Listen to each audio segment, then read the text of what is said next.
Does The Elder Scrolls Online have a future? To properly answer that question, we have to start by looking into the past. Hey everyone, it's Spopes. There's been a lot of speculation on the future of ESO recently, which I've definitely taken a part in. With the recent layoffs and restructuring of ZeniMax Online Studios, the creators of ESO, it's natural to wonder what's going on exactly and what it means for the future of the game. Now, in this video, instead of just speculation, I'm going to analyze the situation as best as I can, using the past of the game as a guide as I try to figure out where it's going in the future. We're going to cover where ESO came from, the Blackbird debacle, the Microsoft acquisition, and everything else. Before we get into this in-depth analysis of the future trajectory of ESO, please take a moment to like, hype, and subscribe. We're going to start by covering what is honestly by now ancient history. The Elder Scrolls Online launched in 2014, but it had been in development since 2007. That places the bones of the game firmly in the Oblivion era. So if you've ever wondered why ESO resembles Oblivion more than it does Skyrim, despite coming out 2 years after Skyrim, there's your answer. Obviously, Oblivion was created by Bethesda Game Studios. ESO was created by ZeniMax Online Studios, a spin-off of Bethesda. But many of the aesthetic and structural elements of ESO are actually derived from Oblivion, not Skyrim. So the game had been in development for 7 years, and it finally releases in 2014. Almost instantly, critics began lampooning The Elder Scrolls Online, criticizing its lack of depth, in contrast with the mandatory paid subscription model. To be honest, The Elder Scrolls Online had a very weak launch, which is incredibly surprising given the already massive popularity of Skyrim. Developers and investors seemed to think it was a sure deal, that anything with the name The Elder Scrolls on it would succeed in the marketplace of the time. But to the credit of gamers, they strongly rejected the model of the game when it first launched. They didn't want to have to pay just to access the world of The Elder Scrolls Online. And so relatively quickly, ZeniMax Online Studios reversed that decision and instated the optional subscription model that we know today, ESO Plus. But yes, ESO was marred from the start with an unsteady launch, and I think we're still seeing tremors of that instability rocking through the game to this day. That's not to say that ZOS didn't do a good job righting the ship. The Elder Scrolls Online released on console in 2015, and was offered at a relatively low price compared to other games. You could buy ESO Plus, but that was basically it. The arguably predatory Crown Store and definitely predatory Crown Crates were not in the game yet. Basically, friends and strangers from all over the world could get together and explore the world of The Elder Scrolls Online. This was also before the release of any major DLCs, so you just had the vanilla world of ESO to go and explore and conquer. Everyone got their souls back from Molag Bal, met up in Cyrodiil, and generally had a good time. Perceptions of the game started to wax relatively favorable during this period. That sentiment only solidified toward the end of 2015 when the first major DLC in the game, Hrothgar, released. To this day, Hrothgar is heralded as one of the best pieces of DLC content in The Elder Scrolls Online. The zone itself is vast and beautiful, with a very rare element of verticality you hardly ever see in the game. There's a strong and compelling storyline. Essentially, at that point, everyone saw The Elder Scrolls Online as being on the up and up, which honestly, at that point, it was. The game had gotten over a very difficult launch, made some serious structural changes in response to criticism, and was flying pretty high. This trajectory only became stronger over the next couple of years, with the release of smaller but still good DLCs like the Thieves Guild, the original Thieves Guild, and Dark Brotherhood. Things started to take a turn for the worse though in 2017 with the release of the Morrowind expansion. This should have been a smash hit due to the Elder Scrolls 3 Morrowind nostalgia. Bringing an area into the game that was beloved by long-term Elder Scrolls fans should have gone over excellently. However, with Morrowind, we started to see the beginning of an increasingly predatory monetization model. Previously, ESO Plus subscribers had gotten access to all DLCs instantly when they released. However, with Morrowind, ZOS shifted the goalposts, calling Morrowind not a DLC, but a chapter. Therefore, you were forced to shell out $40 to play it. Players quickly noted, though, there was less to do in Morrowind than there was in Hrothgar. There were fewer story quests in Morrowind. The map itself was huge, but the whole center of it was taken up by Red Mountain, meaning the map itself was not actually very big and was centered around the coastline areas. That on top of the fact that Vvardenfell was sanitized or Disneyfied from a harsh xenophobic environment in the original Elder Scrolls game to a friendly, almost whimsical zone, marked the first of what would end up being many times the community began to sour to the Elder Scrolls Online. The situation changed again, though, in 2018 with the release of Summerset. This also is acclaimed as one of the best DLCs in the game. The story is robust, the explorable area is actually quite large, And there's an additional side zone of Artaeum that features the much acclaimed Sigic Order storyline. To this day, many players look back at 2018 and the release of Summerset as the golden era of the game. This is considered to be the peak from which ESO has gradually fallen ever since. Peak zone design, peak storyline, even peak combat balance. However, by this point, Crown Crates had already been in the game for 2 years, and Summerset was a chapter again, not a DLC, meaning even ESO Plus players were forced to shell out to enjoy the new story. While 2018 may have been peak ESO in some ways, it also marked the beginning of a dark era that has blighted the trajectory of the game ever since. 2018 was the year that ZOS, led by Matt Fuhrer, began spinning up another game project, codenamed Project Blackbird. Famously canceled in 2025 after 7 years of development, Project Blackbird was intended to be a sci-fi noir looter-shooter MMO, and it rapidly began draining resources from ESO that could have been used to improve and stabilize the game. While exact numbers are hard to calculate, we do know that Project Blackbird had 200 staff shortly after its inception. That number gradually grew to 300 by the time it was canceled in 2025. Meanwhile, even the highest estimates indicate that the Elder Scrolls Online only had a comparable number of staff, probably actually less. It's most likely there were about 200 people or even less working on ESO, at the same time that 200 to 300 were working on Project Blackbird. Essentially, Blackbird became the major focus of the studio, while ESO was relegated to a side project cash cow. Essentially, they made it as engaging as it needed to be to keep people paying for it. But all that money was going into Blackbird, which ZOS saw as the future of the studio. It would take a while for the effects to be noticeable, but eventually they became not only noticeable, but game-breaking. Post-Summerset, ESO entered into a decline that at the beginning was basically imperceptible. The next couple chapters of content were also pretty good. The Elsewhere chapter introduced dragons into the game. It took players to the homeland of the Khajiit. Both northern and southern Elsewhere are excellent zones with great quests. The same goes for Greymoor, the chapter that was released in 2020. This introduced the very popular scrying system, featured an excellent storyline, and expanded the amount of the area of Skyrim that was covered in the Elder Scrolls Online. Where the decline truly became noticeable, however, was the Blackwood expansion in 2021, which coincided with a corporate move that many players consider to be the beginning of the end of the Elder Scrolls Online.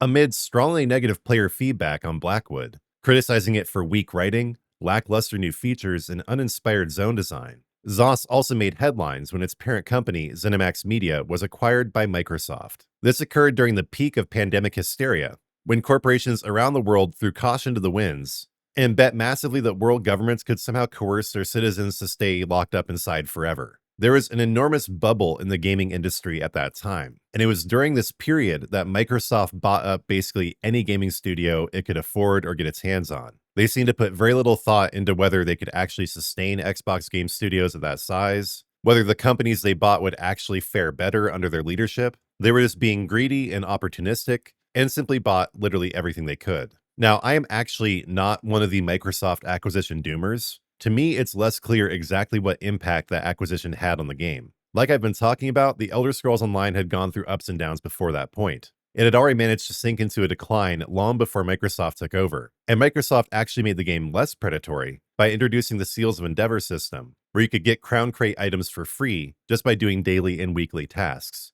So in the end, I'm pretty agnostic as to what effect being acquired by Microsoft actually had, but this milestone is worth mentioning as one of the main points that players point to when analyzing the decline of the Elder Scrolls Online. Whether it was Microsoft, institutional incompetence in ZOS, greed, or whatever, one thing is for sure, the Elder Scrolls Online definitely entered a period of steady but noticeable decline post-2021. Starting with Blackwood, but then accelerating with High Isle, the studio seemed increasingly out of touch, introducing features into the game that players really didn't want, offering less and less content with each chapter, while keeping the price exactly the same. Adding flashier and flashier mounts into Crown Crates, the developers seemed to be exploiting whales, propping up the declining performance of the game overall, with funds entirely derived from Crown Store purchases. That's not to say there aren't good points of all the chapters that came out during the period from 2021 to 2025. Necrom especially had some really good elements to it, including the side zone Apocrypha. But when the Necrom chapter got stretched out into 2 years, alarm bells started sounding. The Gold Road chapter that came out in 2024 wasn't actually a chapter at all. It was a continuation of the Shadows over Necrom chapter from the previous year. And as expected, this chapter was one of the least robust to date. It introduced a new scribing system, which is now largely ignored by players just 2 years later, and it really didn't offer that much else. The actual zone of Gold Road is quite beautiful, but it lacks a certain degree of depth and betrays a trademark lackadaisical design philosophy that becomes all too apparent when you look too closely. Then, in early 2025, a huge change in the trajectory of the game was announced. ZOS was abandoning chapters and was instituting a new system called Seasons. This would famously begin with the Seasons of the Worm Cult debacle, in which the new Zone of Solstice was introduced, and the capstone of which was the Battle for the Writhing Wall event, which fell remarkably flat for many players. There was no new system introduced with Solstice, just this time-gated temporary event. The zone design itself was so bad that many players called it out for being AI generated, which we don't know if it was or not. ZOS has staunchly denied there being any AI content in The Elder Scrolls Online. But it wasn't so much Solstice as an event that occurred also in 2025 that made all the ESO doomers more convinced than ever that this was the beginning of the end of the game. In July of 2025, Project Blackbird, which had been in development for 7 years, was abruptly canceled. Despite reports that higher-ups at Microsoft had loved the game, it was simply thrown in the trash. At the time, all indications showed that everyone who'd been working on the game had been laid off. Recent events have made that seem less and less likely, but in any case, it was a huge blow to the studio. Such a huge blow, actually, that Matt Fuhrer, who had been heading it for 17 years at this point, announced his resignation. The game director, Rich Lambert, was also shuffled to an auxiliary role, and their replacements were Joe Burba as studio head and Nick Giacomini as game director. Players generally agree that Solstice was the lowest point the game had ever sunk to. Despite offering a paltry amount of content, this new Seasons of the Worm Cult release cost the same amount as previous chapters. It really started to seem that ZOS was asking more for less, and at the same time, fundamental issues in the game were not being fixed. The overall quality of the game was not increasing in any meaningful way, but the studio was still asking players to pay the same amount of money to enjoy it. At the beginning of 2026, we saw a brief glimmer of hope that the course of The Elder Scrolls Online was being righted. During a monumental content reveal, the heads of ZOS announced there would be no more paid chapter releases. Content would be delivered in bite-sized chunks, and an entire new team of the game was being allocated to fix player experience problems and offer player experience improvements. So all new content was free, the Seals of Endeavor and daily login systems were being replaced with something called Tamriel Tomes, which was an optional paid battle pass, the free version of which gave you everything you got from Seals of Endeavor and login rewards previously. While this move was definitely controversial, it seemed to some of us this marked the beginning of a better direction for ZOS. We were starting to seemingly see the studio become more adaptive and agile in the production of the game. The change in leadership and the reallocation of resources away from Blackbird seemed to be having a positive effect. So throughout the first half of this year, my community and I have maintained a perspective of cautious optimism. Sure, nothing really earth-shaking had manifested so far. We'd gotten one class rework, the rework of the werewolf, and the reskinning of the Zone of Glenumbra. But for the first time in a long time, it seemed that ESO truly had hope for a bright future. But that was before the most recent round of layoffs. Just this month in July, it was confirmed that 213 staff have been laid off at ZOS, leaving somewhere between 100 and 200 staff still operating the game. This was later followed up by the news that among those who had left were the new studio head, Joe Burba, and Susan Kath, the executive producer, the latter of which had rapidly been becoming the face of the game. Rich Lambert and Gina Bruno were also laid off, along with many creative individuals, not just middle managers. This bloodbath at ZOS left some of the people laid off wondering how the studio could continue to produce content at the rate and quality that it had. And it certainly lit a fire under the ESO Doomer squad, who have now been harping on endlessly about this being the beginning of the end of the game. To this day, I still don't know exactly what these recent layoffs mean for the future of the game, but I admit that things don't look good. When you take the entire past trajectory of ESO into account, and then look at the current situation through that lens, The Elder Scrolls Online has always been on shaky footing. It has had brief moments of resurging back into popularity and critical acclaim, followed almost immediately in every case by tragic missteps that caused player sentiment and public perception to plummet once again. This entire roller coaster ride has been largely propped up by ESO Plus players and Crown Store whales. But will that easy money be enough to keep ESO going? This question becomes even more poignant when we start looking at future changes in the gaming industry that may affect The Elder Scrolls Online. First of all, it's a fact that many people are only playing ESO as a stepping stone between Skyrim and The Elder Scrolls 6. I may love and enjoy the game on its own merits, but that doesn't mean the rest of the community does. Some people are only playing this because it's an Elder Scrolls game. It's the only actually live service and current Elder Scrolls game. And the second the Elder Scrolls 6 comes out, sometime within the next 18 to 24 months most likely, they will jump ship and play that game instead. At the same time, ArenaNet just announced the launch of Guild Wars 3 in beta, coming in fall 2027. Many MMO players who play the Elder Scrolls Online simply play it because the current MMO they like the most. With a brand new MMO coming out from a successful studio, even more players will bleed out from ESO. And as I've been looking around at the rest of the market, I've been forced to conclude that ESO is not a very well-serviced live service game. They've gotten somewhat better at listening to the community in the last year or so, but they still don't listen very well. The cash shop in ESO is just objectively predatory, and nothing about the game really projects health or strength. ESO has many strong points, and I'm still a big fan of the game. I still love it, and I always will. But just objectively when compared to competitors, it is not in a very strong position, and it honestly never was. I'd say it's through God's grace alone that ESO survived all this time. It honestly shouldn't still be here. People shouldn't still be playing it to the degree they are. Somehow, though, ESO has survived, and now it's just a matter of whether it will continue to do so.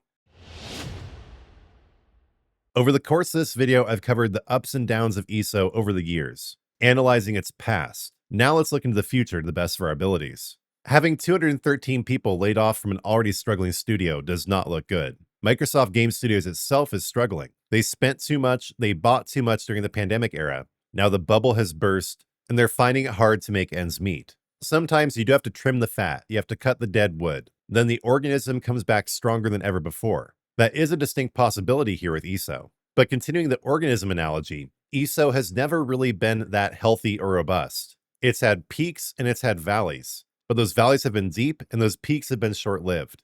Deep structural issues at the studio seem to be hampering its long-term success. All I can say right now is I'll be watching very carefully for any additional news to come out about ESO. How far back the roadmap is being pushed, how little content we're going to get in the coming years, and also how live service competitors like Warframe, which I've begun covering, continue to fare in comparison to ESO's trajectory. I wouldn't say it's all over and it's time to jump ship, but with history as our guide, it's hard to be overly optimistic about the future of the Elder Scrolls Online. In the comments, do let us all know your thoughts on the future of ESO, whether you think the game will thrive, survive, or die. Also, we'd love to hear your comments on my analysis. If there's anything new you learned, anything about what I analyzed that changed your mind. And before you go, please just support the channel by liking, hyping, and subscribing. And if you want to take that support a step further, you can become a member of the Spopes Army. You can check out some of the merch below the video, and you can click through to my Fourth Wall site for a full catalog of merch. There's also an option on Fourth Wall for leaving a donation, and you can donate here on YouTube in the form of super thanks. Especially during these trying times, I am so grateful for all your support, but I'm even more grateful to God. So we're going to finish out the video, as always, with a prayer to my Lord and Savior, Jesus Christ. Lord Christ, thank you for the Elder Scrolls Online and especially for its players. Thank you for providing us a place to meet and enjoy each other's company all these years, for all the stories and areas that you've allowed us to experience through the game. Lord, I do ask that you bless the ESO community first and foremost, but also the developers at ZOS. Help them somehow turn this into ESO's golden era. Let this trajectory be changed permanently to an upward one. Let the game survive and thrive for at least the next few years. Let it be the home that we've always wanted as players. And Lord, I thank you for my community. I thank you for all their support. I ask that you bless everyone watching this video, everyone in my community. I ask that you do bless my channel with growth and divine providence. I give all glory for this video and my channel to you, Lord Christ. Lord, in your mercy, hear our prayer. That's going to do it for the video. Thanks so much for watching until the end. Before you go, please do like, hype, comment, and subscribe. And when you do subscribe, turn on notifications, because I'll be back soon with new content.